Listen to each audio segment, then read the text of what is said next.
My name is Osei Bonsu Dickson. I'm National Coordinator for the SGI project here in this country. And SGI is simply Security Governance Initiative. In 2014, the then US President, Barack Obama, he came out with a phenomenal idea. He wanted all Africa to congregate at Washington, but he posed to them a particular question. What ought I do for you? What are the interesting issues that Africa wants me to engage on? And largely they said, look, we're interested in security.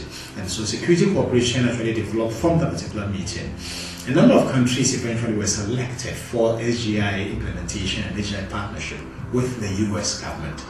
Ghana, Nigeria, Niger, Tunisia, Kenya, and Mali.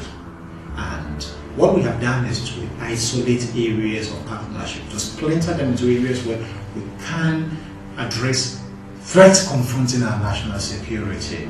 And they are in four main domains. One, cybersecurity, maritime security, border security, and the administration of justice. To look at best practices that obtain in these countries, so that going forward we can be able to fashion a new security structure and architecture in terms of processes, procedures, and the way we do things at our borders, the way we do things at on our maritime space and things like that. There are a lot of issues that really, Ghana is a major one. I mean, our country is a country of all firsts. I mean, we're the first country south of the Sahara to throw off the yoke of colonialism.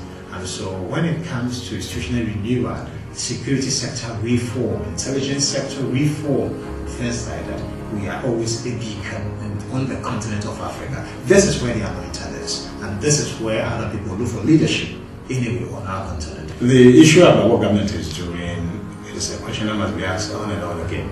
First is that if you don't have a strategy or a plan to build a house, you might build a shuttle, or you might build something that really cannot even house a human being. And so the first thing to do is to be able to have a strategy that tells you where you are going. That is what SGI has been working with government of Ghana on. Without that strategy, we are out. Apart from that one too, you also need to understand that you work within a legal regime that is domestic as well as regional as well as international. Ghana's laws must therefore approximate to international law. Is that the case today? The answer is no. For example, we haven't acceded to the Budapest Convention, and so some people can actually find cracks within our legal regime and go scot-free. That is something that SGI is trying to tighten up on. You can talk, for example, also about the nexus between cybersecurity and maritime security. What do I mean by that? Those who are cyber pirates can find a way of diverting our ships. They can find a way of creating signal misalignment at sea.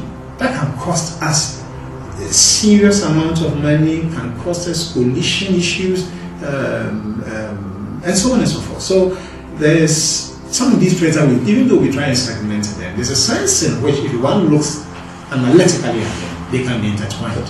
You look at, for example, our borders and the use of computers at our borders and all those things. It would be a wonderful thing if you can depart from using paper.